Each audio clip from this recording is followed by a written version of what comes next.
What I need to do is really get into tennis in DFS because I won 2 GPPs on the weekend for F1. Shout out Run the Sims on that one. Everyone should be on. It's like $6 a race or something like that. Go to Run the Sims and do that. So I won those on the opening race of F1. I've been winning a bunch of golf GPPs. I need to get it on tennis because they're on Netflix too. I can become like the Netflix guy.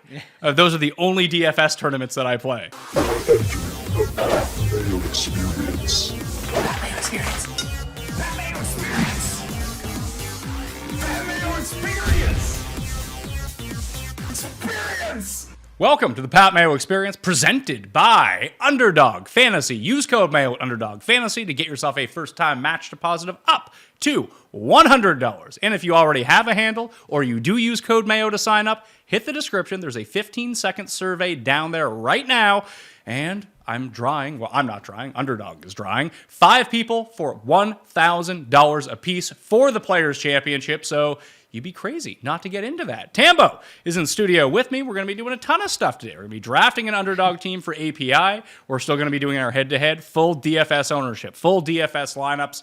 We got it all for you, just there's no more Listeners League. But I think Ship It Nation has a Listeners League now. Yeah, we started one up just so we'd have one there. We'd had a couple different versions of it and variations with the Golf Degenerates, yours, everybody else had one out there. So kept it rolling, 1,000 people in it. It's pretty much already full because it helps when yours doesn't exist anymore. But yeah, Underdog, man, been on that a little bit this past week. And You've been cashing. Quite addicting. Yeah, I've been cashing for sure. I've been doing NBA. Surprisingly, I played in some golf. I did some of the stuff. I tailed your one winner you had over the weekend there. You posted out that 3-man card, and I'll get in on that. But the NBA stuff, just using the projections over at Ship It Nation and just applying them to the NBA higher or lowers, you just got to get at least 2 on there. And I've been getting a little greedy on some of them, but it's fun. It's pretty addicting. Yeah, and what we're going to be doing here in the near future, there's going to be Listeners Leagues for Underdog. We're just working out what that's going to look at. It'll probably start at the Masters versus anything, so we'll probably have our own best ball majors draft for people who tune into the Pat Mayo Experience, some pick'em stuff. I hope we can get that off the ground where it's going to be like a weekly pick'em, like a season-long, like 8 events. You need to make 5 pick'em picks every single week, and then whoever has the most at the end of it ends up with like some sort of grand prize. I think that's a very fun way to engage, and we're excited just for different things, and like if people are in the Vegas area, me and Jeff are going to be in Vegas for the Masters at the Circa Hotel, and we're going to be doing the Pat Mayo Experience live from the Stadium Swim. Paul and Cody are going to be there for UFC as well, so that's going to be a lot of fun, and I just booked our place for President's Cup. Yeah, we're going to be there doing shows. Yeah, President's Cup week's going to be awesome. I know we won't get Cam Smith and Neiman. People are quite upset, but we'll be more than happy to be there, local, at the event. Should be a good time. Excited for that, and lots of good people going as well. Yeah, so all the tools that I will be using today are going to be from fantasynational.com, fantasynational.com/Mayo.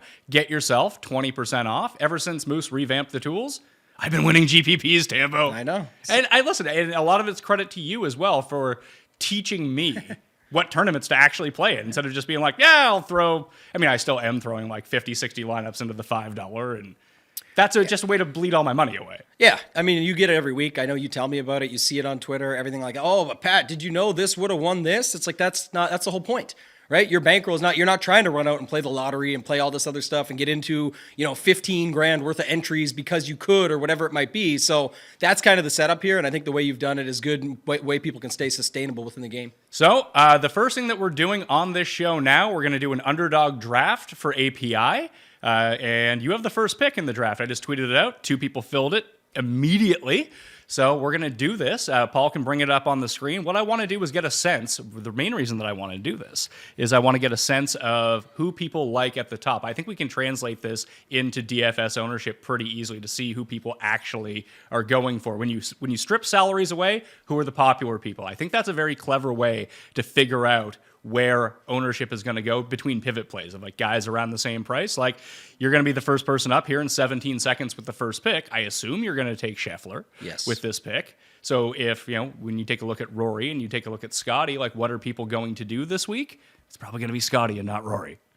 Yeah, it's just going to be Scotty, Rory 1-2 here. Pretty obvious, I think. That's what everyone's going to do. I did some of these last night just to get an idea. So is that how it's always going? Scotty, Rory 1-2? Yeah, it's also obviously their ADPs there, so people go off of that. But I just think if you look anywhere, that's going to be the setup. I will say this draft format, because especially like some of them, even the bigger ones that I was playing in last night, were set up where people probably think you're an idiot with some of the picks you take near the end, but that's the whole point. Is like you don't have to take it just because it says Patrick Cantlay's above Colin Morikawa. Just take the guy you want there. But it gets a little bit more tricky down the stretch when people are wondering why you're taking Adam Hadwin over a Steven Yeager or something. But it's just the way it sets up. Right? So I got 5 seconds left. You took Scheffler. Rory does go number 2 to Go Pokes, 187. I'm going to take Xander Schauffele with the 3rd overall pick. And when we get to the betting, that's the guy that I don't really know what I want to do with. The next 2 picks in the draft, Lack's a plane. That could be Andy Lack. I don't know. But he took Cantlay and Sam Burns with the wraparound pick in the draft. So it's back to me. I'm going to skip Victor Hovland, and I'm going to take Ludwig Aubert, who I did bet on at 25-1. So I got Xander and Ludwig as my first 2. Who do you hope Go Pokes doesn't take here? Man, I don't know. You know me with head-to-heads and drafts. Like I'm the worst of them, so I'll just see what pops up here. But I'm probably taking whoever he doesn't take of Hovland Morikawa. Do you think that he'll take Hovland? I think he's going to take Kawa. So I think this is something that will translate very quick. Oh, he did take Victor Hovland, but I took Aubert over Hovland. I don't think that Hovland's going to be like super highly owned here. You take Morikawa with your wraparound and Cam Young. Why Cam Young? I like him this week. He's been playing good. I don't mind again over Spieth, JT, Fitz, all those guys. They're all good plays. That's the guy that I like there. So I'm thinking here with my next pick. Now that Young and Morikawa are off the board, he took Zeke. I was actually going to take Zalatoris. Well, that sucks. So now I'm in a spot where it's between Spieth, Thomas, and Fitz. Homa is there too, but I would put those 3 kind of in a bucket. I think objectively I like Fitz better than these 2, but the Spieth course history thing is just really bizarre. I don't know how he plays well at this course. 2 sample size 2. I'm going to take Fitz. I liked what I saw out of him at PGA National last week. Like the ball striking was a little bit better, and we saw the conditions. We'll get to the full weather report here in a second. It's back to you, but this is my whole point. So not only is Spieth and JT still available to you, because the guy went and took Minwoo and Fleetwood, but that's the whole point of where you said like you're comparing guys between Fitz, Spieth, JT. Like you got the pick of the litter. It doesn't really matter. It's just kind of take who you want. Yeah. So Spieth or JT, what do you think? Because I'm off Homa this week. You like JT, so I'll probably take him. I like Spieth this week. Or sorry, that's what I meant. You like Spieth. So I like Spieth. I'll take Spieth. I'm digging my team here. So I got Spieth. I can't believe Minwoo went that early. Like Minwoo is the fade train on DraftKings, right? We'll look at it. I don't know. People just are so annoying about that. Like, you can't play him. My DK app only has locker fade. It's like, no, you can play whatever you want. There's so many ways you could play him and get different. It was like, you can't play him if he's 30% owned. You can. There's just other ways to do it. I don't advise it in a vacuum, but we'll get there when we do it. So let me have a look here now. So Homa goes off the board. It's back to you. Thomas and Day and Van Rooyen, Hideki, Adam Scott are in terms of ADP on Underdog. Yeah, I'm taking JT. I don't care. I liked him earlier anyway, so I'm fine with him. I think now we're in a bucket of. This is kind of who you like. Again, people probably won't like my pick. I think I like Adam Scott, but I'm just looking here just to see. Benny Ann's a guy that pops as well. Actually, man, let me see here. One more thing. Because Day could end up being the play. Once again, code Mayo at Underdog Fantasy if you want to get in. It's not just pick him. There are these drafts, and I got Cody Main coming on the show tomorrow. You got 2 seconds. I'm going to take Scott. Adam Scott for you. I got Cody Main coming on the show tomorrow. We're going to do a major season best ball draft to kind of get everyone familiar with the format. And there's $500K in the prize pool for the major season draft. So I want to get as many lineups as possible into that one. Oh, GoPoke's taking a sweet old time here. I think what I want to do with this next Slowpokes. Oh, Slowpokes. Yeah, there you are. Oh, he took Wyndham Clark. Fuck. Yeah.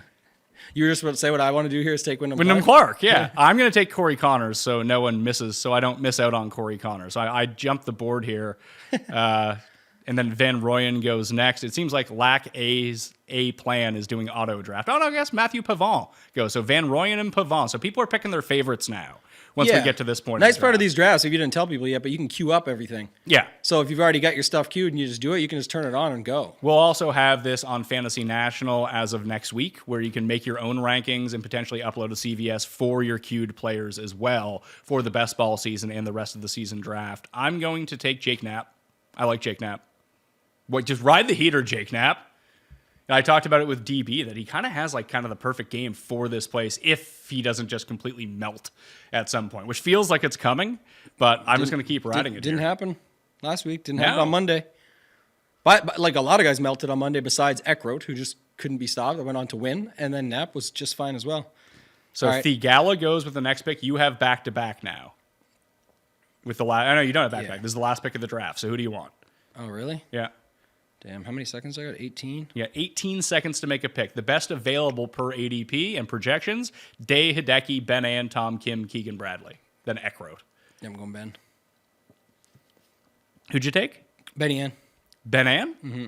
All right, there we are. That's a nice team. Scotty, Kawa, Cam Young, JT, Scott, Ann. Yeah, All fire. right, so my team of 6 is Xander, Ludwig, Fitzpatrick, Spieth, Corey Connors, and Jake Knapp. I'm going to win. I don't think so. I'm projected for 167 points per underdog. So. I'm projected for 170.9. Okay, so you're projected to beat me. That's not. I mean, Jake Knapp is way down here, so you know that he's probably going to win. This is not a head-to-head, Pat, so you don't have the you're not the favorite anymore. I'm not the favorite. Well, it's funny. It's only when we play in head-to-heads. When we get to the head-to-head draft at the end of the show, I'm curious to see how much of our teams actually cross over from this format to the DraftKings format when we do it. Yeah, interesting for sure. Probably very little, to be honest. I mean, like, again, if I can get Scotty, it's not saying the ones like Scotty and Cal, your first few picks, but like Cam Young is just a pick of who I liked out of that grouping. And I think that's what's addicting about Underdog, to my point earlier, where, you can load up the next draft and you are, whatever your terms of your draft are. Let's say we did another 4-man. Well, I'm fourth now. Now I'm on the, the snake on the corner draft, like on the turn. What am I doing with 2 picks versus when I had the 1? It's obvious, Rory or Scotty, and I went with Scotty. So it's a lot of fun to do it that way. But I do think that this is, comes down to format more than, who you actually love. Though that's what happens when you get to your pick. Well, thanks everyone for jumping in. The 2 people who jumped in, maybe we'll expand it in future weeks as we go forward. But I want to get to the bets for the Arnold Palmer Invitational, the Puerto Rico Open, and Live Hong Kong. Let's start with Live Hong Kong. I bet Cam Smith at 20-1. And I think I've rehashed it on every single show, but it just boils down to he's 20-1 to win this week. He is 18-1 to win the Masters. Isn't that insane? I don't even know how you quantify it, but I think the biggest narrative would be that he's snubbed off the President's Cup team. I don't know if he's snubbed off the President's Cup team. He's not in. He can't get in. No, I also bet Lucas Herbert at 65-1 in Live. For the past 5... I liked him last week, so it's good. Yeah, 4 of the past 5 winners in Hong Kong have been Aussies. Cam Smith was second here last year on the Asian Tour. Obviously, there's a much better field, but hopefully Cam's got to get something going here before major season actually starts. This would be a good spot, I think, for him to do it. And Herbert has played some of these shorter courses really well. Like, even when he got his win on the PGA in Bermuda, that was the spot. Like, shorter course, rely on your scrambling a little bit, more accuracy off the tee, although he can get a bit wayward with his driver. But if you're not forcing him to use that all the time, I just thought the odds were pretty good deeper down. So those are the 2 Live bets. I'll have everything in the newsletter finalized on Wednesday evening as well. So sub to that for free down in the description right now. We'll go to Puerto Rico. I bet Chris Goddard in Puerto Rico. What were the odds? 27-1.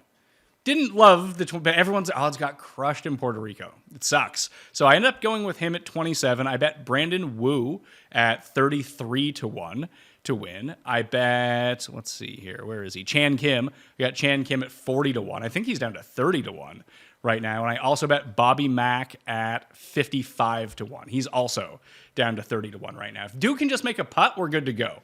That's something to be seen at this point, though. And then I also bet Rico Hui at 110-1 with the top 5 each way.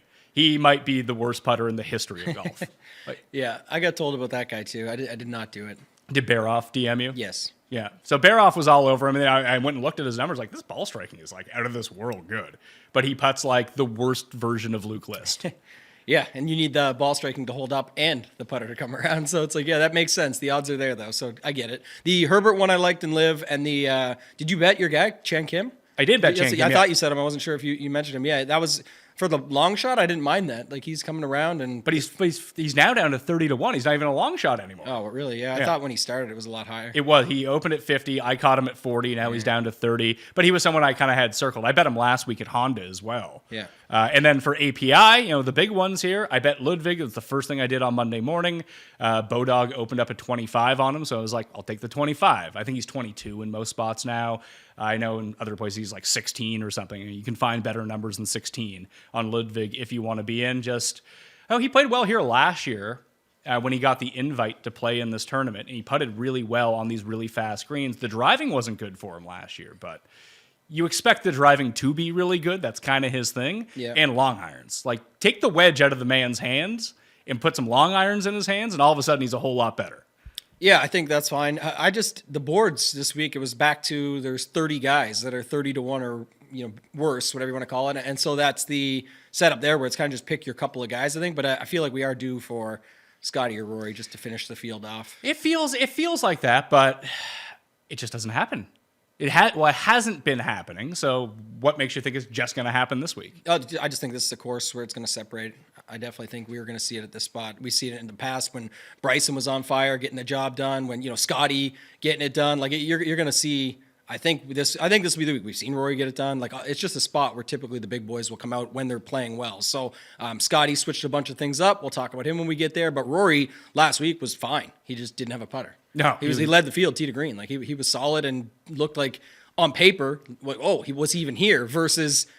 This is a totally different setup, a smaller field. I could just see it being that week. Hey, Rory was a part of my GPP winning team, so and it's funny because I did the wave stack because I played a $250 entry and a $150 entry. My $250 just got blown up because Bhatia missed the cut. Gotta stop playing that guy in my big money lineups because when he goes bad, he goes real bad. But wasn't last week, real quick topic on the side note, didn't you pick? Weren't you saying should I bet him or Ekrode? Who should I bet? Yep.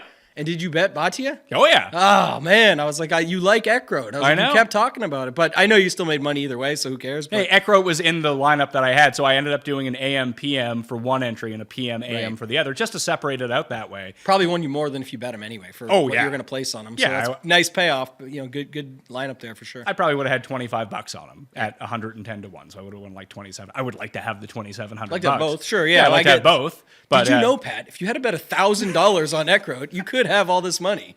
No, here we go. Yeah, but I thought that was solid, and you did like him. I thought that's the two you were comparing against when I couldn't remember who it was, but that's what it was. Yeah, I just get sucked into Bhatia all the time. He looks so effortless when he's doing a lot of these things. So he's obviously good. He's super talented, so we'll continue to do it. But yeah, but I don't think he's playing in the field at API this week. But he's not in Puerto Rico either. Where he could just crush. He came second. I bet him last year in Puerto Rico. He came second. What did we talk about him? It's all these resort courses when he goes there and the coastal and all that stuff. It's literally set up for him on a tee over there, and he can't get over and do it. So Ludwig is my first bet. My second bet is Wyndham Clark at 55 to 1. And again, it's a lot like the Cam Smithing. Like I don't have the utmost faith in Wyndham Clark, but it seems ridiculous to me that even to compare, like I was comparing him to Eric Cole and Poston and Henley, and Ben Ann.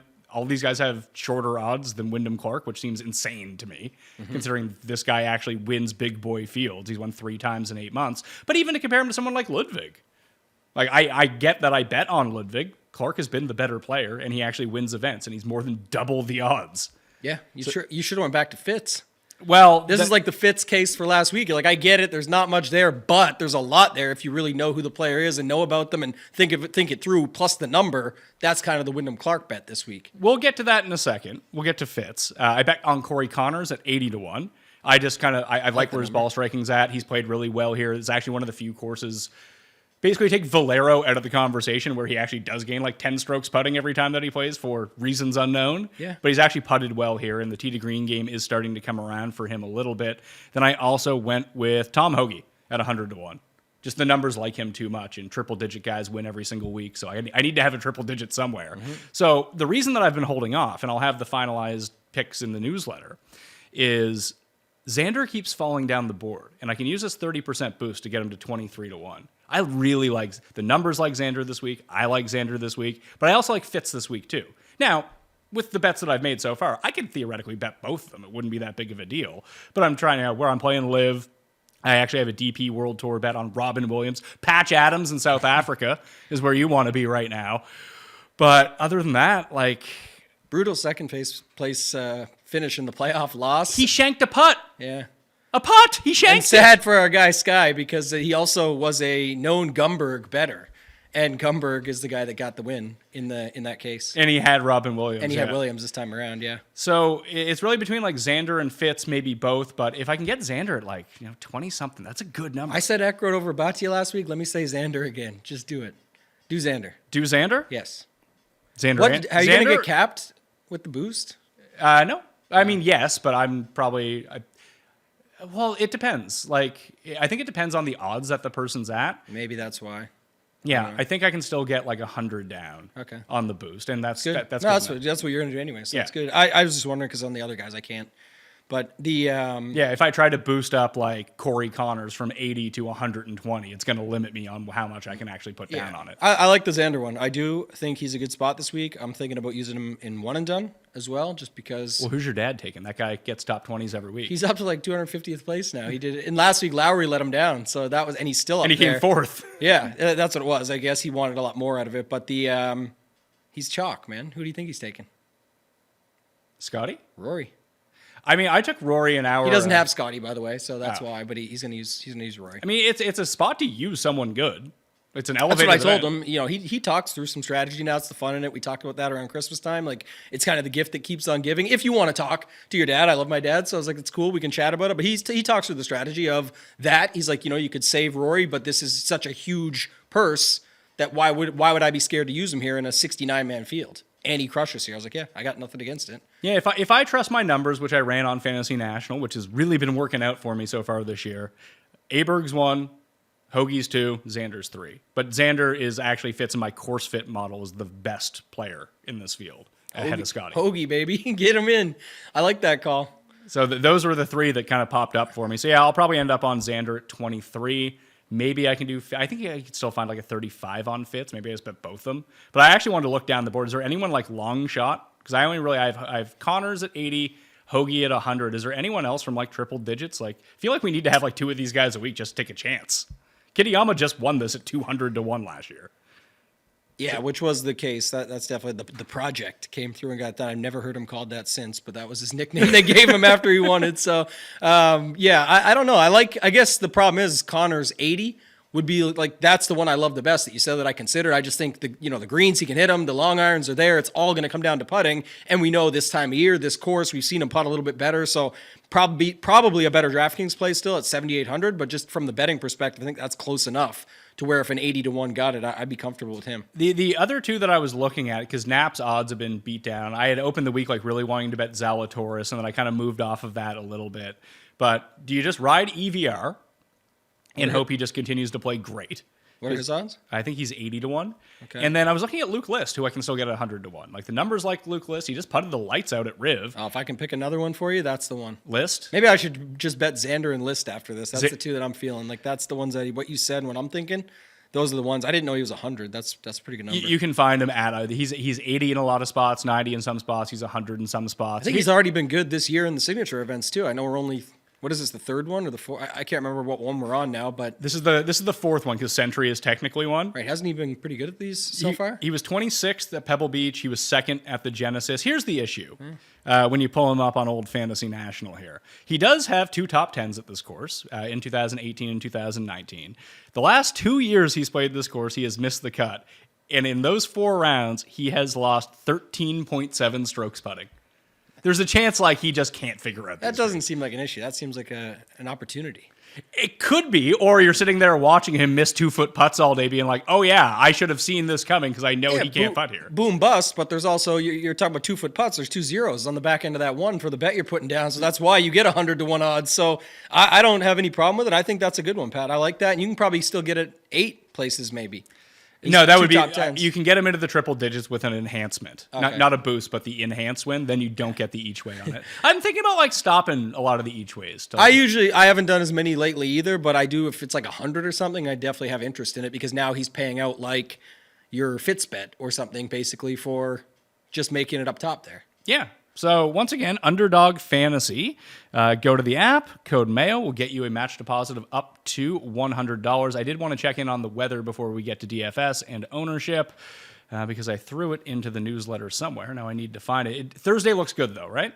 Thursday looks good to me. Like I look at it and just see low winds all day. The temperatures, once it gets to be about 9 o'clock, it's pretty set across the board. Don't see anything else much beyond that. On Wednesday, early morning, it looks like there's a little bit of precipitation, so I'm not sure what it's going to be like on Thursday morning. If it's going to play a little softer or whatnot, but overall, looks solid. Friday, similar across the board, but not to Thursday to itself, in that the winds are 7 to 10 miles an hour, gusts 14 to 17 throughout the day pretty much, so I don't see too much either day. Again, if you want to play wave stacks, not for weather, just to play them, I think you can based on the tee time setup, but it doesn't look too crazy. No. It's like 8 and 1. I mean, it's enough that you can get to it, but But then you're still dealing with like extremes. Like if you're going to try to wave stack this week, I do think it's like, there's probably like 5 groups at the beginning and 5 groups at the end that really aren't on the course at the same time, where everyone else kind of is on the course at the same time. Yeah, if it fits. I'm just saying, like, it looks like there's a 6-hour window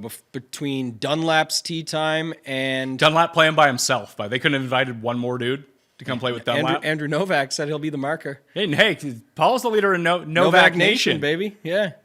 Dude's been lingering. How is he not playing in Puerto Rico at 12-1 odds? And begging on Twitter or X, whatever you want to call it, to come out to this event and be a marker.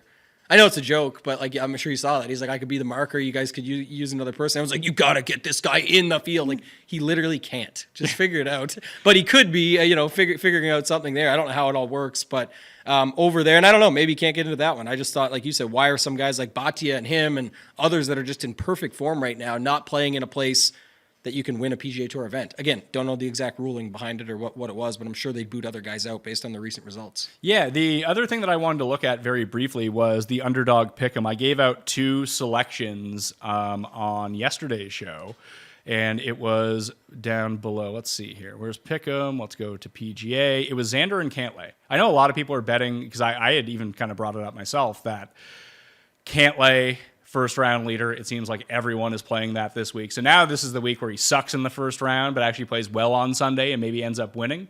Although I still might end up going with the Cantlay first round leader. But the two banger pick'em that I played was Xander lower than 70 strokes, Cantlay lower than 70.5 strokes. They both need to shoot. Cantlay needs to shoot -2. Xander needs to shoot -3. Like, they're 2 guys that I do like this week. So that paid about 3-1. But we can kind of finagle this a different way too. Like Corey Connors, because it seems like scoring is going to happen on Thursday, right? If scoring's going to happen, it's going to happen Thursday based on the weather. Yeah, so I like that. Connors lower than 71.5 strokes. He just needs to shoot -2 and you're a winner. Yeah, I'm going with that one. Do they have list on here? I don't think so. I didn't think he made it. Yeah, he didn't make the list. But he did not make the list. Luke did not make the list. Yeah. Like Lowry, I'm kind of scared of. Brian Harmon to break par. Spieth to be 2 under or better. And like we can always do. Like you can play. What about Zal? Lower than 71. What about Morikawa? Morikawa loves first rounds, and it's 70.5. He just needs to shoot -2 or better. And his putting on Bermuda has been really good. He once gained almost 11 strokes on approach at this course like 2 years ago, which is crazy. It's a lot of strokes. Eric Cole under 70, lower than 72? I don't know, man. Is he? He might be broken. Is this the end of Eric Cole? I don't know. Kenny told me he got married. Oh, really? But he had a top 10 since then, so I don't know if that's everything. But I can get almost 5-1 if I just add Morikawa to that. So Morikawa lower than 70.5, Corey Connors lower than 71.5, and Xander lower than a 70. I'm going to put 100 on that. All right, so let's do that. Let's make that the official pick here. So Morikawa lower than 70.5, Connors lower than 71.5 strokes in round 1, and Xander was the other one? We're silly old Xander here. Yeah. Let me scroll down. This is easier on the app, by the way. You can just search the guy's name. Oh, Denny, Jason Day, there's Zal, Adam Scott. Yeah, I'm going to play like a ridiculous one. I guess I scrolled right past. Where the hell is Xander at? Search. Oh, Xander. And all these guys go out later in the day. Is that good or bad? I don't know. We'll see. It gets warmer. Gets warmer for sure, and there's no wind. So yeah, got to do their job on the par 5s and take care of the rest. I think we're fine. 4.67 to 1. 100 turns into 467 on this 3-banger. Let's play that. Let's confirm it. We'll get it in there. Oh, I can even share my picks with. I like that they're all called bangers. Got a 2-banger on this guy. Got a 3-banger on that guy. It's just a nice way of saying it. There you go. All right, let's talk DraftKings ownership for the Arnold Palmer Invitational. It's tough to get a sense of where people are going this week. Just with a limited field, you know who people want to play at the top. Like, are Scotty and Rory going to be 1 and 2 with Minwoo in terms of ownership? Like 1, 2, 3? Because Minwoo at $6,600, like, it's not a free square as someone who played Minwoo here last year and he just drove it into the water 1,000,000 times. Yeah.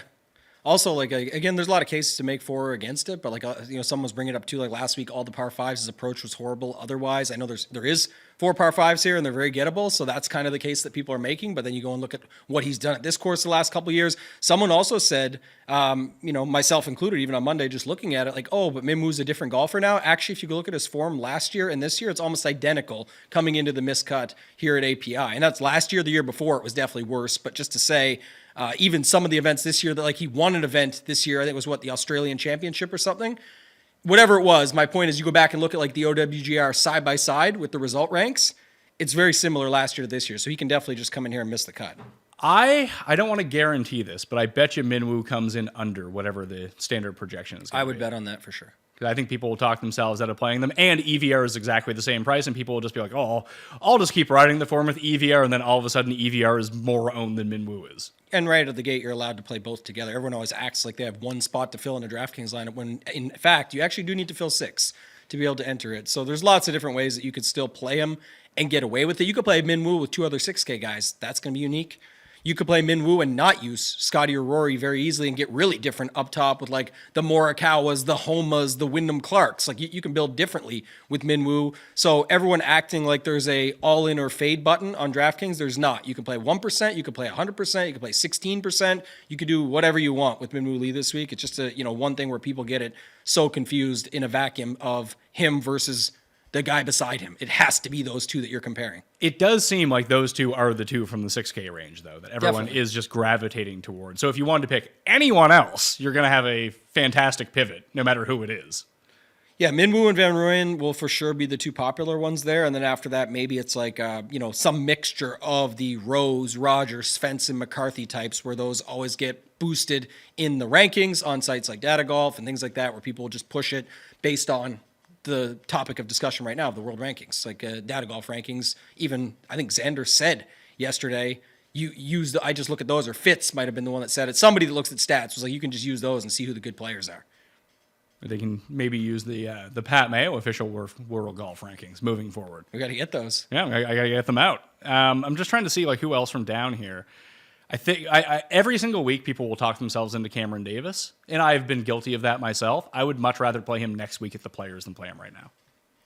I like him on that. Everyone's just like, oh, he bombs it off the tee, and that is true. But he plays shorter courses way better than he plays the long courses. I think the bigger thing, which is you mentioned the first one, is the bombing of it. But then I think the bigger thing that's always discussed this week is these par fives. Just it's all coming down to that. Who eats up the par fives, especially with the way the cut is set up. Now, funny enough, everyone made fun of that at Genesis, and 19 people missed the cut or something. It's like, oh, it's basically a no cut event. Hey, it's not. It's not. And this time maybe it is. I don't know. We'll have to wait and see how this owner, if Minwoo and EVR and all these guys get through and make the cut, then yeah, it's going to change it up a little bit, and we'll have a higher 6-6 rate. So then you need the guys that are going to score over the weekend, and that's where the par 5 scoring comes in, handy. But people are definitely talking about that more with the bombers than just, pretty much anything else, and the long irons, of course. Past 24 rounds, the best players in the field on par 5s. Minwoo, number 1. EVR, number 2. Grayson Murray, number 3. Fitz, Wyndham Clark, Tom Hoagie, Mac Hughes, Xander Schauffele, Tom Kim, and your guy who you love playing, Adam Schenk. How many rounds did you say? 24. Okay, fair enough. I thought at first you said 5 rounds. I was like, yeah, no shit. Minwoo just Minwoo was tore it up. But I was like, yeah, okay, so 24 rounds. That's fair. But that's where that comes from. So there you go. And that would make sense. And Schenk is fine, I think, at 6,200. He's a guy that's, again, fairly priced for what you're getting, but you need him to make the cut, and then you need him to do a little bit of scoring. He's a guy, though, at 6,200 where you can get one spike round, and it might just end up being enough, depending on what others do around him. So other ways you can go about it, but definitely think he's fine. People have mentioned they're not going to get ownership, but just of note, get your quick take on it, was like Taylor Moore, Nick Taylor, couple of Taylor options there. Any thoughts on either of those two? I'd probably go with Taylor Moore just because of the profile, like his skill profile. I do think translates a little bit better than Nick Taylor's. Like just even in that final round when he ended up winning, like Nick Taylor had a case of the missing it rights every single time. Like his driver can get super wayward. Isn't that the one here? What? The miss right? Yeah, you want to miss right here. You don't want to miss left here. Okay, so maybe the water's predominantly on the left. That's what it was. I knew there was one side that's more than the other that people talked about. So okay. Mac Hughes won that weird Seminole member guest thing.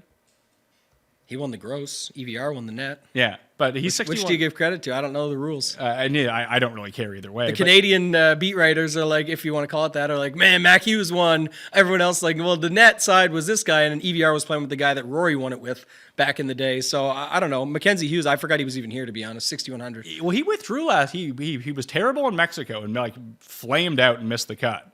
And then he withdrew from PGA National, a place where he generally plays pretty well. I do like him. He's like Bez in a weird way, where I actually kind of like them at courses that don't seem to fit whatever their profile is, because they don't really have a profile. They just kind of play harder courses well. I'll tell you this, a lot of Canadian disrespect here. Can't even get Connors into the 8K range. And then you go look at the bottom is Nick Taylor, Hadwin, Hughes, who's the other? Svensson. They're all like 6,500 or worse. Well, you got some names here in the $7,000 range. Like I would. Canadians are playing good golf, Pat. No bias. We can get some Canadian love down here. I think the Canadians are the way to go at the bottom. So in the upper 6K range, it does seem like there's a bit of a dead range at 68 and 67. No one seems to be using Rose, Hadwin, or Denny. Those three. Rose, Hadwin, Denny will all be like sub 5, sub 4%, I think. Yeah, well, yeah, and I think that's part of the situation here of what's being discussed is like there's only 69 guys in the field. We know it's Minwoo and it's EVR, and even those guys, I would probably take the under on what everybody says they're going to be, just because I think in the end, more people will talk themselves out of it than will talk themselves onto it. And so, for example, if you took like 10 players and looked at them, I think it would be way more likely to see them at field or underweight or just slightly over than the all-in slams or the complete fades. I think that's what's going to happen with a guy like Minwoo. What do you think you're going to do with Minwoo? Just play Play where he lands. Don't care. Okay. Ignore what everyone thinks. It's like the biggest decision of their life at the API. If you don't get Minwoo Lee right or wrong, it's like it's not. He doesn't shape the entire slate. No. He's 6,600. It is a misprice. We get it. It can work. It can fail. If you have a portfolio of lineups, the only time you need to have this life or death situation conversation on Minwoo Lee is if you're playing single entry, when you literally can only pick him or fade him. That's when it matters. So just for some context here, I'm using the Fantasy National like tournament simulator right now, and I just sorted by top 10 percentage odds. Like Minwoo's not inside the top 20. Mm-hmm. In terms of the tournament simulation. So, like, do we think that he has the potential to go out and win this tournament? People are betting him to win. Like, he's a lock at $6,600, but, you know, if he finishes T23, which is probably, like, you know, very much, probably one of the more likelier outcomes, T25, something like that, it's going to be one of those situations where how does the scoring go? Does he make eagles kind of thing? But you could probably win something with him, and you could probably win it without him. Yeah. I say it all the time. It's just another process tip, but we've talked on shows of this. We do it over at Ship It Nation, all this stuff. If Minwoo Lee comes in at 18% in the big $20. Who cares? Whatever it is. I don't care what the number is. Let's call it 20 to make it even.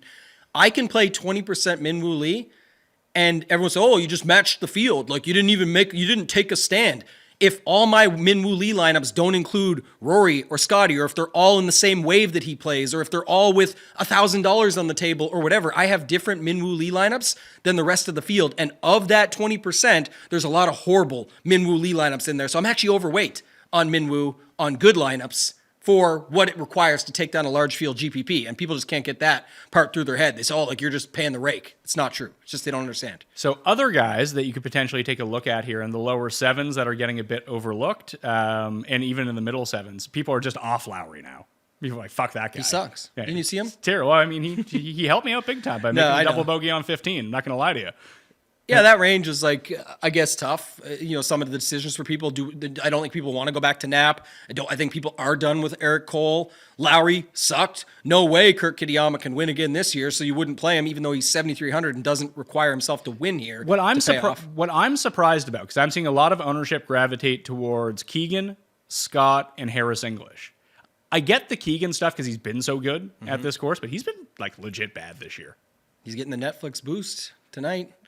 Oh, is it? Talked about it. He's the featured. He's one of the featured dudes. I think he actually. I can't wait to watch it just because this. All right, so Keegan Bradley first round leader is what you're saying? It's possible, yeah. The Keegan FRL can't lay FRL. There we are. Let me remind me after. I need the Keegan FRL and I need the list 100. Like that's for sure. But I think they got the call on there when he gets the call saying you didn't make the Ryder Cup team.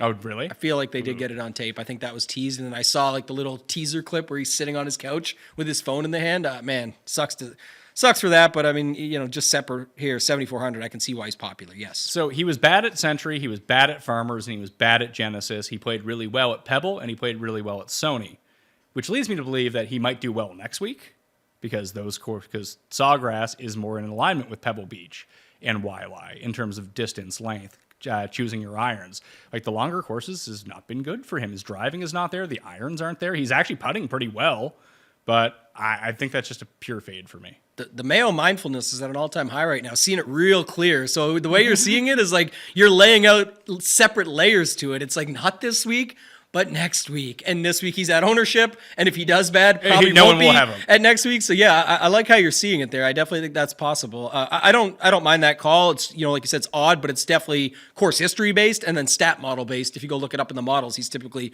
pretty good. I would more lean Nikolai Højgaard here at 7,200. Very few people are using him. He's not completely unowned, but you have seen at least, and it's not 1v1, a lot of a corollary between people who play really well at Torrey Pines and people who play really well at Bay Hill. Like Leishman won both those tournaments. Okay. Justin Rose had won at Torrey Pines, and before like the last 4 years when he's missed the cut every single time, he used to kind of dominate this tournament over and over despite never getting the win because he was always playing against Tiger, who won 8 times and won 7 times. Jason Day has won both these tournaments. So you see very similar guys pop. Like Finau has a really good history here. Højgaard came third, second at Torrey Pines. I think he fits the right profile. Like he can play in the wind. Like you can always lean kind of the Euros just because they have more experience with wonky wind, longer rough, and more difficult courses from time to time as elements change throughout the course of the week. But like I'm just in on Højgaard's driving. I feel like he's just going to drive the ball really well. Yeah, don't hate him. I also don't hate the guys you mentioned earlier from your stuff, Hoagie and List, right there at the bottom. And I don't see them getting any insane amounts. No. Again, it gets pretty spread out, to be honest. And when it's kind of the decision of do I drop to that 6,600 range or do I go up to sort of Keegan and above or get into the other stuff? I just, with English, Keegan, some of the guys you mentioned there, it looks like this 7,200 to 7K range with Bez and Fowler and List and Højgaard and all these guys. I just don't see a lot of people landing there. So I'm fine with it. How do you feel about Bez? I guess I'll probably like the guys we just talked about better. Like I would like Nikolai, like Hoagie, List, like those guys all stand out. But you could play Bez. I don't know. I kind of like Griot at 6,900 as like an interesting $6,900 play versus the guys at 66. Yeah, his chipping has reverted back into classic. It was always like because he kind of suffered from weird Luke List syndrome, where forever like Griot couldn't putt, but Griot can kind of putt now. Like it's not an abject failure every single week, but he like legitimately chips himself at a tournament. You might have to catch lightning in a bottle, which you do, but it's like, again, at 6,900, I think it's more than priced in, and it doesn't feel like anybody's going there. It's the decisions are above him or below him, so he just kind of falls in that zone. Yeah. I mean, the approach has been good. The drive, like he's going to keep the ball. And again, it's the same thing. Oh, Tambo just said that, so maybe I'll play him instead of Minwoo. Okay, what's that do? Brings the Minwoo down from what we said. We'll bet the under. It also is like a forgotten of, I have to pick someone. If he says him, that's my pivot. I'll go to him. No. What if I'm playing Minwoo with Griot? There you go. Like it's just another angle that you could take it and do something different with it. Yeah, I'll play Knapp over Ben An. Lowry? 5% Lowry? 6% Lowry? He's been dog shit at this tournament over the years. Knapp over Ben An is an interesting one. He's been playing really good. I actually think Knapp comes in with more ownership than Ben An. Think so? Yeah. It'll be very similar, at least. I think people will get to Jake Knapp. People want to root for Jake Knapp. All right. Like, out of all, because it's funny.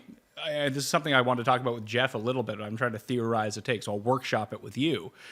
That we're obviously in a transitional period for the PGA Tour. They don't really know what they're doing as it pertains to live with these signature events where we need an extra 40 people in this fucking field. Like, this is stupid. Yes. Of having 69 players here. At least have 100. 100's a good number. Just have 100 guys out there. You'll get the rounds in every single day. Invite all the best people, then invite the next best 40 or whatever. Yeah. 65 in ties you get away with even then. Yeah, or even if you want to do 50 in ties, Sure, whatever. Then it's a fun cut. And actually have them play for something the first 2 rounds.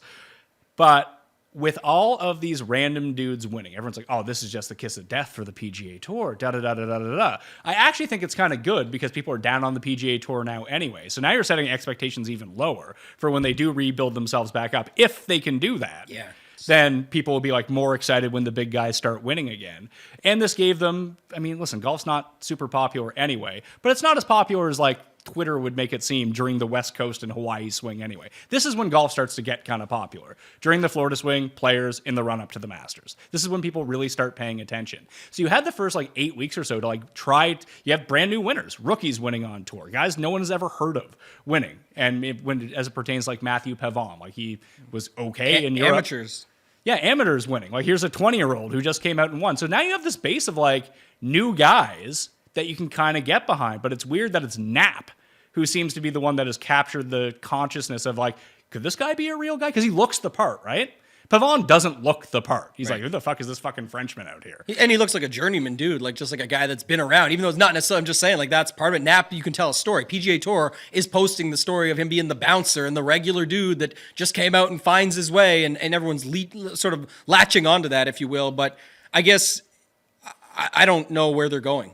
Is my take on it. Like, I don't know where the PGA is going with anything. I don't know if they can. I don't think they have a plan. I don't think they have a plan. And to your point of like, if they can, you said with emphasis, harness it and turn it into something. I just don't know if they can. It really does feel right now like it's just the majors. The players should be awesome. It's good every year.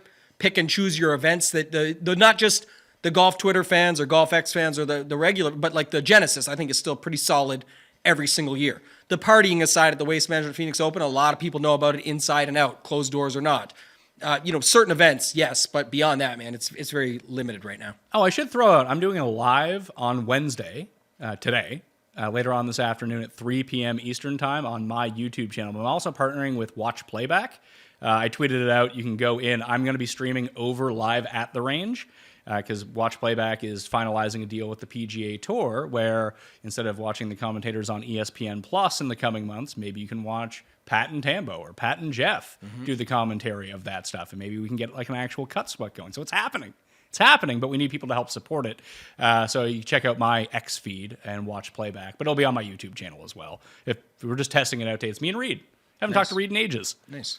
Rest of the 8Ks, no Tom Kim, no one's really using him. Russell Henley, no one's really using. Poston, no one's really using. Harmon at 77, might be 0% owned. Yeah, Underdog had him at the full 72. Higher or lower. It's like they're not feeling him either. So if you like Harmon, go get the lower over there. Hey, he played in crap conditions and won the Open Championship last year. He has not been good this year. He was 5th at the Century, 18th at Sony, and it's been just downhill ever since. Like, would that be a guy that you would take the gamble on, or would you rather play like a Tom Kim at 5% and just hope he gets it together? Because that guy's been I'll play Tom Kim. I'll play Siwoo Kim as well. Siwoo Kim, same price as Harmon, and he's right there and boom bust for sure. JT Poston fell off a little bit right now, 7,900 though. Be fine with him. Yeah, so These prices are all low. Yeah, and there's no one seemingly getting no ownership from the top. It does seem like Homa might come in as the lowest of like the 9K and up guys, and maybe Sam Burns. But I think enough people will talk. People were kind of like terrified by Sam Burns' odds, myself included, at Open when he was like 20-1. Those have balanced themselves out. I think people are playing Sam Burns still. Do you think Burns will be more owned than Spieth? It's going to be pretty close, I think. Okay. Just looking at it now just to see. But actually, I think Burns will be higher. Really? Yeah. Wyndham Clark may be single digits as well. Could see that. I'll probably use him then. He's also squeezed a little bit because you got Fitzpatrick, and then I guess it drops down to Day. But even if Decky gets, I don't know, there's something about someone posted the golf injury thing, posted Decky has a back injury, Hideki Legion or whatever it is that posts out there. So I don't know. They've been pretty good to us in the past. I still didn't see it fully, but yeah, he did just win. So not sure where the back injury came into play. I have to look into it a little bit more, but definitely something to note. Who do you think ends up higher owned, Cantlay or Victor? That's a tough one. That's the same one we struggle with every week. Cantlay. Because I just assumed Victor wouldn't, not wouldn't be owned, but like would be far less than everyone else just based on the performance that he's had so far this year. But it just seems like people are back. I'll say Victor. The harder one, was the opposite way. It was Victor or Xander. I think Xander will be higher. Okay, I've got Victor higher than Cantlay. I've got right now Victor and Xander very similar. For the price difference, it's a $700 price difference. Scotty or Rory, who do you think comes in higher? Man, I guess I'll say Scotty. But it'll be close, right? I think yeah. If you ended up seeing like 3 points in the difference, I'd be pretty like on ownership. I would say that's pretty close. If we think about like single entry and 3 max, where it takes the decision of I'll play 20% here, 20% there, like you really need to hammer down. Do you think more people go with Scotty as a player 1 or Rory as player 1? I think with the affordability, probably Scotty. I think so too. Yeah. Okay, let's build some lineups. Let's do it. I have entered in List, Hoagie, and Højgaard into the lineup that I have in already, just because we talked about those 3 players. No Minwoo, no EVR. You go a little bit above that range, and what does that leave you with? You have $9,600 for 3 players. What do you think about that bottom end as a core for me? Obviously, I'll add in and out with other players, but I do like those 3 guys. Yeah, there's nothing wrong with it. I'm just seeing what you can get with it. Just roughly here off the top, you like Xander. Well, let's throw Connors into that, and then we have 10-4 for 2 guys. Just quick, Xander, Ludwig, Spieth, just like that. Some of the boys you mentioned earlier, you bet Ludwig, you kept going back and forth on Spieth and his course history, and you like Xander, so that's 3 there. But yeah, let's put Connors in and see where that lands us. Okay, hold on. List Hoagie, Connors, Ludwig, Xander, Spieth works? Yep. I was starting to think, do you like Morikawa or Spieth better? Morikawa. All right, so we can just put Morikawa into that. We leave $300 on the table. I don't think like leaving $300 on the table is super penal this week. No, you're fine. Would you imagine that if people are going to use it, do you think Xander will be more likely to be a number 1 guy in a lineup or a number 2 guy in a lineup? That's a tricky one. Man. Yeah, I don't know. I think more people would start with him and just be fading the top and say, I'll just use Xander instead. Do you think this will be a common lineup? Like this three sevens, 3 9s? Not very, very common, no. Okay, let's try to build the common lineup then. Because actually, I want to go back to that one more time because I want to make a Scotty version of this. Can we do Scotty Xander? Get rid of Ludwig, get rid of... You want to keep in those first 3 value plays, right? Is what you're talking about. That gets us to 70. Get Jake Knapp. You can go Xander, Scotty, Knapp, Højgaard, Hoagie, List. I like that lineup. Yeah, and Xander's a second in. You still have Scotty. You know what I mean? This is a prime example just of some of the stuff that you can do. And your Knapp over Benny, which most people will be on Benny there. Yeah, I think that's going to be pretty close just because the Knapp hype train. Mm-hmm. And people might just keep... but maybe people want to jump off early. I don't think it'll end up being as close. I think it'll be separated. All right. I like Knapp better, so that's a way we can play it. What do you think is the most common way people are going to build? Like if we had to build the chalk lineup this week. Minwoo? Start with him, yeah. Throw in Minwoo. Although, what do you think he gets to? Like when Sky releases the report for the big $20 on Thursday morning, and we see all the ownerships, I'd say Minwoo's going to be like 18%. It's kind of what I had in mind. Yeah, but it's not going to be 40. It's like a difficult situation the way people have talked about it so much. So it's really when I do like in ranges and think about it from that perspective, I would put a big range on him. Like it's 15 to 25. But you don't think but he's not going to be. I don't see him coming in at 35 or something. I just don't. Now in the higher dollar, smaller field stuff, then I could see him getting up there quite a ways. Let me just see here quick. Yeah, I mean, definitely in the higher dollar, smaller field stuff, I could see him getting up there quite a bit. So in terms of calculated ownership, and on Fantasy National, this is going to change as everything goes through, and already there's 5,500 generated lineups. By the time we get to Wednesday evening, it's going to be like 15,000 or whatever it might be, maybe even higher. But Rory, Scotty, 1, 2 in terms of calculated ownership, then Ludwig, Cam Smith, Victor, and Keegan are some of the names that are popping up. So it seems like Keegan's going to be a pretty popular play. I would bet that he is matched up with Minwoo a lot. Yeah, I think Keegan is fine to plug in there. I still think, like I said earlier, Benny Ann is going to get in there at 7,600. Do you think Ben Ann will be in a lineup like this? Because as you said, you can play Minwoo and EVR if you wanted to. Do you think people will do that, or do you think they'll pick one of the two? Right in this exact lineup, even if you went with EVR, you can already do a lot. You're $100 shy of Rory Scotty if you do that. Are you? Yeah, so it's like I don't know if people will want that though. So if you take EVR out of it, who was the other guy you liked? English or not? Seb was popular there earlier. English or Scott? Both. Both are right around the same. It looks like. So English still puts you in this 10-5 range, which is if it's Xander. There you go. Here's one that I could give you an example of. Okay. Scotty, Xander, Benny, Bradley, English, Minwoo. And it obviously projects off the board. English, Scotty, Xander, you said? Yep, it's a Scotty Xander start. And then it's Ann, Bradley, English, Minwoo. And it uses all the money. It uses all the money. It projects way better than anything we've drawn up here yet. So now it starts to make me think like that Xander with 2 other 9K guys would be extremely unique versus you can easily get to, we almost easily got to Scotty Rory lineups. Well, I mean, you can get to Scotty Rory pretty easily here if you just go Xander into Rory. Xander into Rory, and we need to lose $800. That's Ben Ann into EVR, or is it? Is it just English? It's Keegan into EVR. Yeah, so you keep English. And then you go EVR. So Minwoo, EVR, Scotty, Rory, English, Ben Ann. These lineups will definitely be out there. And actually, that projects slightly better. Does it? Well, it has Rory. Because you popped up Rory and dropped it down, exactly. So, I mean, there's... also, can't you... Oh, no, that is all the money. I'm an idiot. Yeah, we're good. I was going to say, can you move English to Bradley? Because that would be even more, I think. But yeah, you can't. Yeah. I think this is going to be the most duped lineup? maybe not, but I think there's definitely people out there that will just say, I'll play this and let others make mistakes and see what happens. Hope for the best, but this is extremely chalky across the entire board, and you only really have, 2v2s or whatever to the top of the board. You give yourself sort of no outs to the top. So let's get rid of Scotty and English in this lineup. And let's go to Zalatoris and Cam Young. And we still have 1,000 left. Wow. That means you can turn EVR into Bradley if you want to. I think we're going to see a lot of variations of this. Rory, Zalatoris, Cam Young, 1, 2, 3. Minwoo at the bottom as that salary saver. Keegan and Ben Ann. Yeah. I was just looking at other angles. Like you can go Xander, Tommy Fleetwood there, or Xander with Cam Young. I would prefer Xander, Wyndham Clark, or Fitzpatrick. Or can you get away with this? This projects the best of anything we built yet today. And it's Rory with Victor Hovland. Okay. And then you still keep the two cheapies that everybody's on with EVR and Minwoo, but you've got Cam Young and Benny Ann. So if you take Benny to Nap even. Yeah, just to try to finagle this a little bit, we go to Nap, and you said is it still Rory?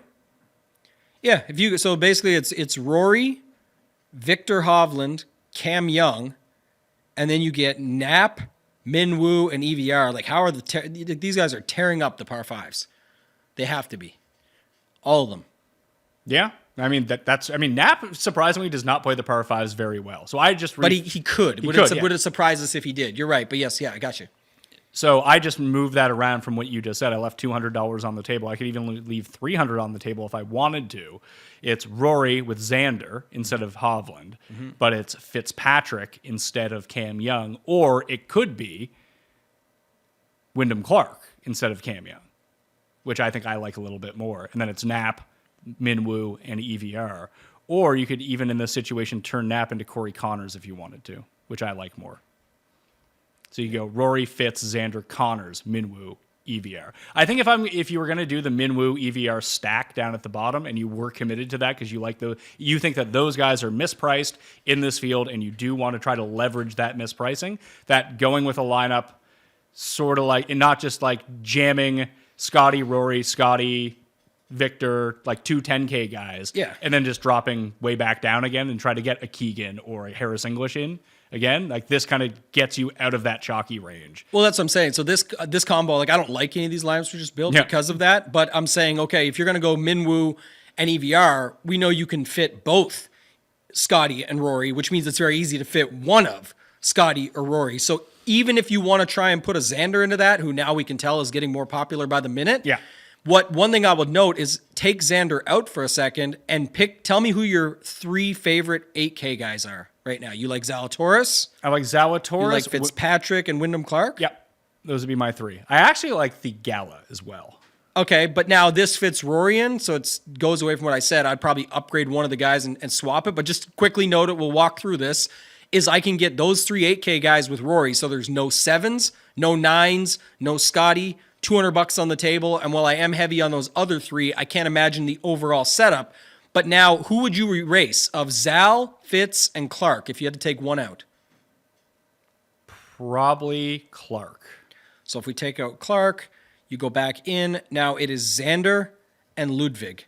So look at this lineup now. Xander, Ludwig, then you get Fitzpatrick, Zalatoris, Fitzpatrick, Minwoo, EVR. Again, sneaky or way off the board? No, because we've got the double combo pack of the two $6,600 guys, but just trying to show a bit of a exercise where what does it do for your lineup? What does that mean everybody else does? We're not playing to pick the best golfers. That's in the end what you need to have the result of. We are playing, that's the result of the game, I'm saying, but you are playing to build your lineups against the field you're playing DFS against. You're playing DFS, the golfers are on the course are playing golf.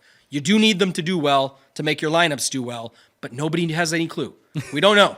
What we know about is the strategy and the game theory and the leverage and the correlate, like anything we can do to make it work to give yourself a chance to get to the top. We bet outrights every single week and lose every single week. Yeah. No idea what's going to happen. And 80% of the time, if you're playing large field tournaments in drafting, I get it all the time in the Discord. There's certain people that come in and say, oh, it's been a bad 3 weeks, but others hop right in right away and let them know. 3 weeks is nothing.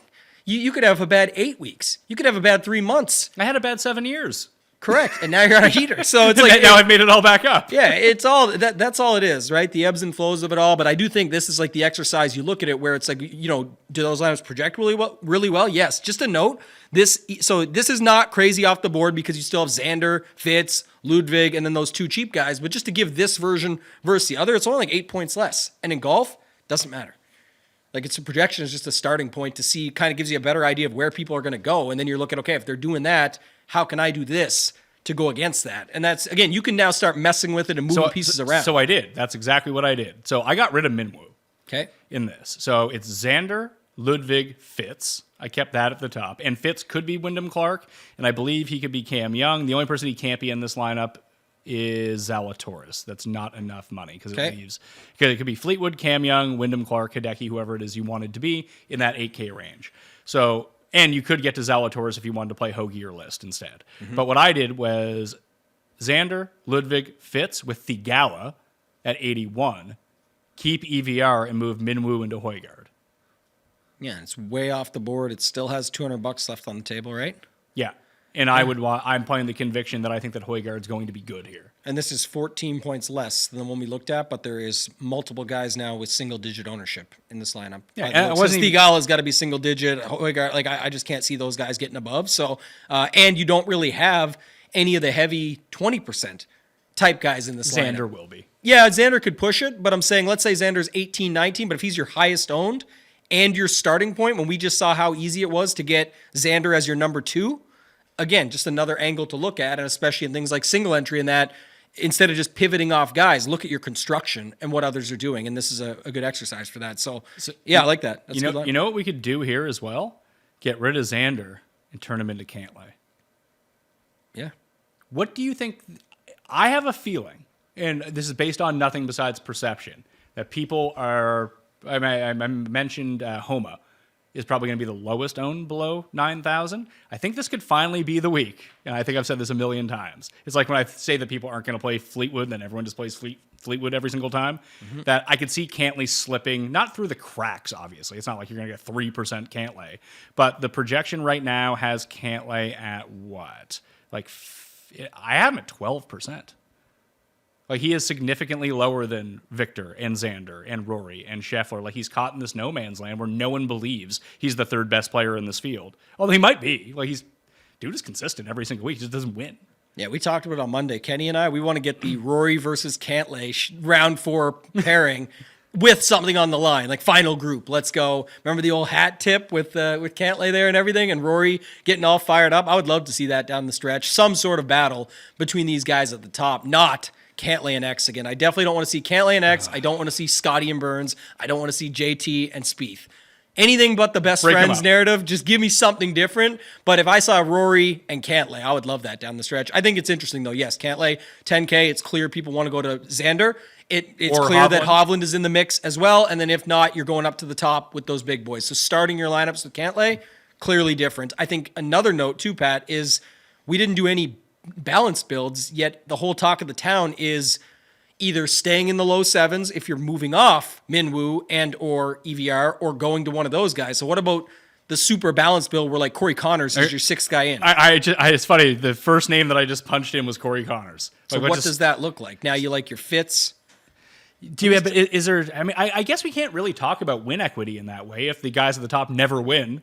So everyone's kind of live to have the same win equity at this point. We're doubling down on that. Again, I think it's going to be a week like that. My lineups will probably look more like the other. We're doing this exercise to show this stuff off. But I think the case would be, to what you just said earlier, if we don't have these guys winning anymore, it also matters everything else. Like it's not a no cut. It's what people will say is considered, what looks like almost a no cut or feels like it, but it wasn't the last time. Not to say it won't be this time, but just to say that. And then what do those guys do at the bottom for your lineup? We know they make them look really good, but what do they do if they don't play good? What if we do get Minwoo of the last 2 years? Similar situation, or what if EVR now falls off a little bit? Then we've got lineups where these balanced ones can really come through. That's really interesting. So let's live in a world where Minwoo and EVR miss the cut. Right. So that just knocks out 40% of the field. Yeah. And it renders a lot of Scotty, Rory lineups inert. they can't win anymore. Scotty doesn't find the putter, let's say, Yeah, while but this it's is just- going on. But even that, it kills some of those lineups too, yes. Even if Scotty wins, now you're a 5 of 6 in a event where almost everyone makes the cut. Yep, So with scoring likely Although to be there. I almost lost to 2 5 of 6s in that $150. I got a ticket for the heavy irons this week and almost lost to a 4 of 6, and I was the only 6 of 6 in the satellite. It's like it's just insane, but that's the thing. When you have weeks like last week, 3 to 4%, 6 of 6, still pretty low 5 of 6. It's tricky, man, and then it matters more about position placement points and who gets there and all that stuff. So yeah, The only reason I ended up winning is because I had Eckroat. And Cam Young came back on the course on Monday and went birdie on 17 and 18. yeah, you need a lot of things to go in your favor. I ended up winning by 1.5 points because Eckroat got the 5-point bonus. He was the only player to get all 6 rounds in the 60, so I got the all bonus. 4 under 70. Yeah, But I thought I was pooched on Sunday when Rory played out 18 and he went for the green, put it in the bunker, then he hit it to like 4 feet. Didn't even line up the putt. He just wanted to get the fuck off the course and lipped out the 4-footer, which cost him the bogey-free round, which would have been 3 points. I thought I was going to end up losing by like 2.5 points. the tracking you end up having to do down the stretch is pretty wild too. Like you just have to, you're like, all right, I'll just turn it off for a second. Just whatever happens. I can't even keep track because sometimes the guy will move up and then that moves someone's player position down. points because they were T6 and now they're T8 and that's like a point or 2 or whatever. And you're like, how did this just happen? We both had the same dude, but the other guy in your lineup just lost 2 placement points. I've had that happen as well. So lots of things that need to go your way in PGA DFS. That's for sure. It's funny because that actually happened to me because I was trying to figure out because the guy that I was playing against had Lowry. And I was like, can he catch me? And I was like, well, a birdie only gives him 3 points. So I'm up by like 13 or something like that. But I was like, oh shit. If he birdies, he goes from like T9 to T4. See? Like, what's the difference, the discrepancy in those points? And it was like 7 or something like that from 9th to 4th that he would get. So I was like, oh God, this is going to be like worth 10. I was like, 10 still does it for me. It's like, but it's a par 5. If he makes eagle, I'm done. Yeah. And I didn't factor in that it actually bumped Keith Mitchell down and I lost points at the same time too. Sometimes you can get in like a perfect hedge situation if it goes to like a playoff or something, and then you know what affects you and doesn't. Like you can see where it lands. The playoff, there's no extra. It's just going to be the difference of. And so you're like, okay, now I know what I need. I've had that a couple times, but typically you have no idea, and just trying to track it down the stretch becomes impossible. So this is the balance build that I came up with. We can retool this if we want. Sure, what do you got? Morikawa is the number 1 player in it. I put him in. He's at 91. He's the most expensive. And then it is Fitzpatrick, Wyndham Clark, Theegala, Pavon, and Connors. That's exactly. I had 4 of those guys and was waiting to see how you would close it out. If you were going to stay above Connors or try and talk me into something else. I mean, I could talk myself into something else. We can lower. easily talk ourselves into it. I just mean like that's the example. So now this is 13 points less than that Scotty. That's not that much. EVR. It's nothing in golf. That's what I'm trying to say. Where the projections, they're a part of the puzzle. Definitely think they're important. I think they're truly important in things like Showdown. I've had a lot of success over at Shiba Nation and Showdown because we're adjusting the projections based on conditions, weather, waves, things like that. But in something like this, where you don't know over a full 4 days, I'm not going to be too concerned. This is a completely unique roster construction that we've got. Corey Connors is our 6th man in, but how many people are starting with Morikawa? But again, you talked about the win equity. Could Morikawa win? Yes. Could you see a guy like Wyndham Clark or Fitzpatrick winning? Yes. Yes. You know, Pavon has he won already? Yes. So it's like At the course that I just called a potential corollary to this. I mean, this is the thing. And Theegala, boom bust, but when he shows up, it's usually like he's almost like Homa was. I know we compare him to Spieth all the time. Now they play similar. Well, Spieth's played pretty good here in the 2 times he's played it, sample size low. But Homa used to do this. Remember, it was always top 6 or suck. Theegala's kind of been the same way. He's either up on the board in the mix down the stretch, or he's kind of not involved at all. So you have no problem taking on a little bit of volatility in a build like this, but it does still project pretty well. Listen to this is the past 15 starts from Theegala. Miscut, miscut, miscut. 13th, 15th, 1st. 19th, miscut, 2nd. Miscut, 64th, 20th, 5th, 37th. Exactly. So when he's in it, he's in it. You're right. Which is, again, you should want to embrace that. We know what the talent he is, and can he fit a course like this? Absolutely. He was 14th here last year. Yeah, so I think that's kind of what people forget. Now, do you want to take 6 Theegala type plays and put them into your lineup? Probably not. It's no different than we used to talk with Raza about the stat stacks, where he'd say, okay, I'm going to take all these ball strikers, but none of them can putt. What's the chances all 6 of them have their good putting week where it matters and gets them through the cut and moves them up the board? Probably not likely. So it's little things like that you can try and consider where we don't know, as I said earlier, what's going to happen, but we can sort of angle it on an educated guess to what could happen, and you don't want to have too much volatility, but you do want to add some. So the other thing we can do here is take Fitz out and turn him into Day, and then we can take Wyndham Clark and turn him into Zalatoris. Then you have Morikawa, Zalatoris with Pavon, Connors, Day, and Theegala. And now it gets us 10 points away. It's better. Because Zalatoris. Sure. Over Wyndham Clark and Fitz in terms of projection points, I would guess. I would guess Clark, that Day... Clark has shown to actually close out a major, though. Zalatoris that is not. true. Hey, so is Jason Day, though. That's true. I would say that Day's projection is probably closer to Clark and Fitzpatrick than Zalatoris is. Day's been playing good golf lately. Yeah. Zal's back, I guess we'll call it. We saw it back is back, so he's good to go. But yeah, this is another lineup where I guess if you take Pavon out and move him around, what can you do? You could drop Pavon to not a ton. Like you could drop Pavon into, let's say, Ben Ann or Jake Knapp, and that can get you up to Spieth, I think. This Spieth. is a gross one, but it actually projects the best, is if you take him out and you go to the all 8K guy. Well, sorry, it's Kawa, but then you get your boy Wyndham Clark. You have to go to Tom Kim, but you get Jason Day, Theegala, Connors. You have 1 9K, 4 8K, and a 7. So you take Zal out. It's Morikawa as the best. And who were the other two you said? You took Zal out and put him down to Wyndham Clark, Oh, and Clark. Okay. and you took Pavon and brought him up to Tom Kim. Are these lineups viable? I think so. Okay. Yeah, I mean, it's what do you need to happen here is you need those cheap guys to suck. Cheap guys to suck and the top guys to And- maybe not win. One of these guys to win. For sure, which we've already, that in the case of we're making for these lineups, and that's why I said, are they viable? Because what are the scenarios? Cheap guys suck, which also would kill, even if those guys win, some of the opportunities. But if those guys win, yeah, these are dead. If Rory or Scotty wins, these lineups are probably no good because there's going to be enough combinations and variables out there that people have it that they've got to something else. So you have to keep that in mind.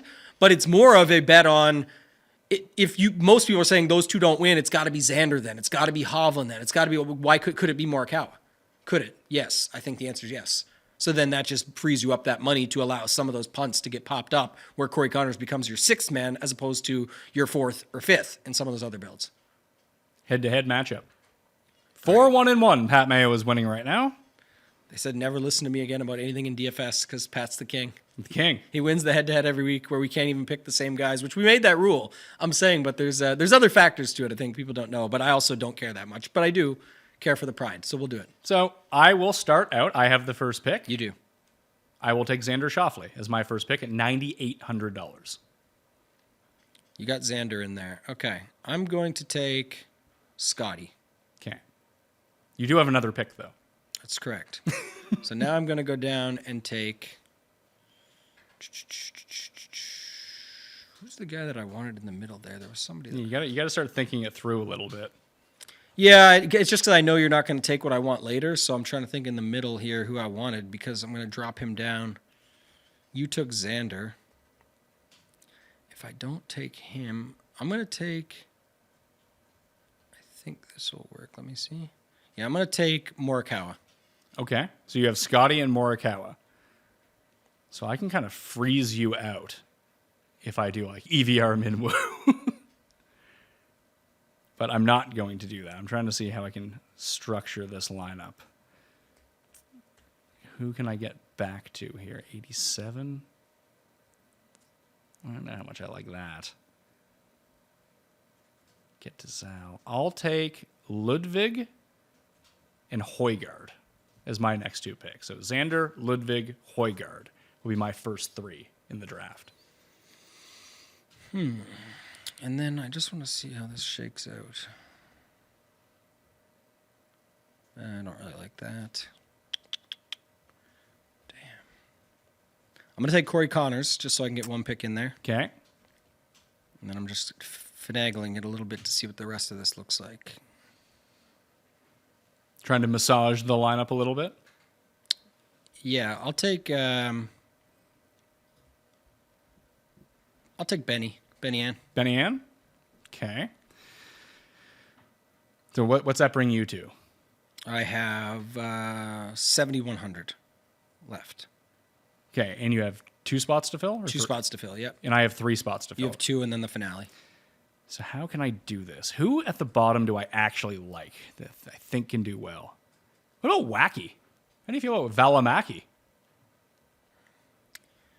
I don't know. Not great, I don't think. We Not didn't talk great. about him at all, so unless you got something Well, on there. we didn't talk about anyone really below the Minwoo range. I don't. I don't have any Valimaki in my dreams right now, so probably not going to get there. If you take his first 4 letters in his name, Sammy, Kurt, K-U-R-T, take Kitayama, Valimaki, like it's kind of similar stuff there, but that's the only connection I can make. I got nothing else for these guys. I'm just trying to think about Svensson.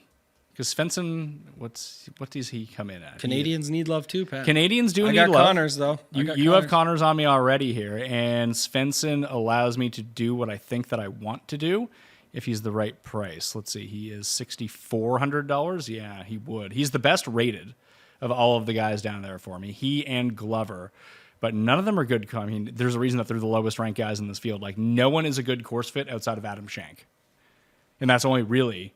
The course fit does well, but in terms of overall stats, like he's been really bad. Mm-hmm. Valimaki, if it plays tougher, I think I like him a little bit more. But maybe this is too aggressive to try to do. Because I was trying to fit Cantlay into this lineup with Xander and Ludwig. And maybe that's just not possible. So let's go with... Especially because you like all those guys in the 8K range. I do, but I was just trying to figure out, like, you know, can I try to jam in this situation? I'm going to take Jake Knapp.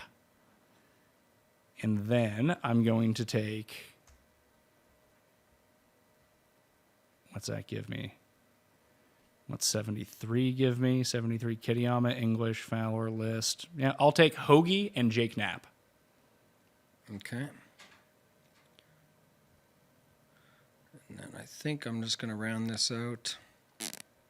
I know who I'm taking last, just who I want to take here. We already talked about this guy, but... I think I'm still going to give him a shot. The Netflix special here. Keegan Bradley. And then, where's it at here? I just had him. Oh, the other Canadian that needs love. Adam Hadwin, 6,800. What has he been up to? Like, I have not been following him at all. I just know that, like, Mac Hughes has been bad. What has Hadwin been doing? Most recently, 4th at the Genesis. Okay. There we are. And 6th at the American Express. 2nd at Shriners. 2nd at Rocket Mortgage. He's kind of like Thigala in a weird way. Yeah, it's a decent little boost, but he's been pretty good in the signature events, so I don't hate him. All right, so my lineup against you in the head-to-head is going to be, you can write this one down, Yeah, Xander, Ludwig, Fitzpatrick, who is my final pick, Xander, Ludwig, Fitz, yep. with Knapp, Højgaard, and Hoagie. Fitz, Knapp. Which is probably the Nikolai. worst projected lineup that we have built on the course of this show. We'll see. No, it's definitely not, and it's currently says it's 4 points worse than mine. Do you have $200 left? I do. Okay, so we're good. Pat's lineup. There we go. All right. Now we'll do it And on the Pat Mayo Experience. I was just did I say mine? I can't remember. Okay, I was well, gonna say it now. Scotty Morikawa Connors, Benny Ann, Keegan Bradley, Adam Hadwin. Couple Okay, of so- Canadians in there. So both of us, do you think that Hadwin, like, I know that you just built with Hadwin in this, neither of us use Minwoo or EVR as a part of our head-to-head, which seems kind of silly. Well, when you were saying like Valimaki, I'm down 4-1-1 here. So Yeah. I'm saying like, yeah, that's a bit aggressive. Now that it's done, to say in a head-to-head, you could got away with even more. Like that's what people forget. Again, same thing. All that stuff matters. There's more variables than what everyone tries to make it out to be.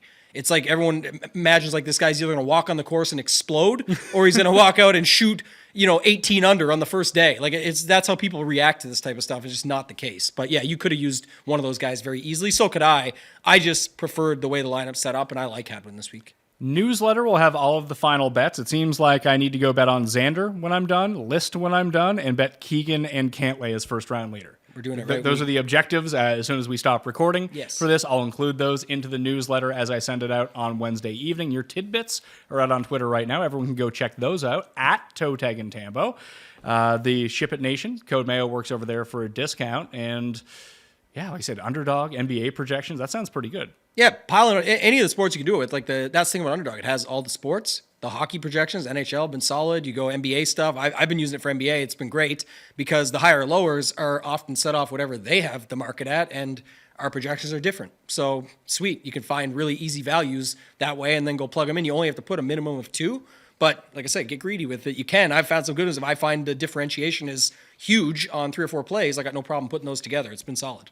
As you kind of pointed out when we were discussing it before the show, what I need to do is really get into tennis in DFS because I won 2 GPPs on the weekend for F1. Shout out Run the Sims on that one. Everyone should be on. It's like $6 a race or something like that. Go to Run the Sims and do that. So I won those on the opening race of F1. I've been winning a bunch of golf GPPs. I need to get it on tennis because they're on Netflix too. I can become like the Netflix guy. Those are the only DFS tournaments that I play. Yeah, you are the Netflix special. That's what it is. Yeah, keep it rolling. It's been good. Like you said, lots of stuff, lots of good action. Trying to get back at it this week. The heavy irons for the API. And then a reminder, I won't be here next week. Oh. Vacation. Nation. Oh, yeah. 10-year anniversary. Congratulations. Thank you. Yeah, excited going to the Bahamas. So picked a bad time for it. We booked it well in advance, all that setup. But with my daughter being off school and the grandparents looking after things. When do you leave? Saturday. Saturday? Saturday through Saturday. Okay. Well, enjoy. Yeah, it's going to be a good one. Can you play? No. Can you register? I believe so. Okay. So that's the move. Don't know exactly yet what the move is, but we're going to find out. I wasn't able to play for the Mexico Open when I was between Panama and Aruba. It was just kind of nice to be off for a week. I'm hoping the pricing comes out very early and then can just mess around with it and have something up, but we'll see. Who should I get to fill in for you for this show? Raza? Yeah. We just talked about Raza, some stat stacks, bring it back. Is it the anniversary? Was it players that you came on? No, I mean of the clip. We picked the wrong wave. Oh yeah. Well yeah, that's gonna be the players. But was that last year's players or the players before? It was the players that Cam Smith won. So 2 years ago.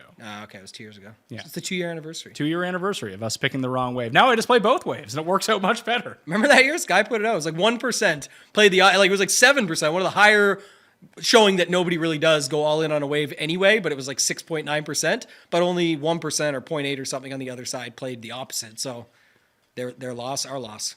There we are. Pat Mayo Experience presented by Underdog Fantasy. Code Mayo will get you a deposit match of up to $100. And the survey in the description takes 15 seconds to fill out. We'll put you into a draw of one of 5 $1,000 prizes that we're doing to celebrate the Pat Mayo Experience and Underdog partnership for the Players Championship. So you'd be crazy not to do that.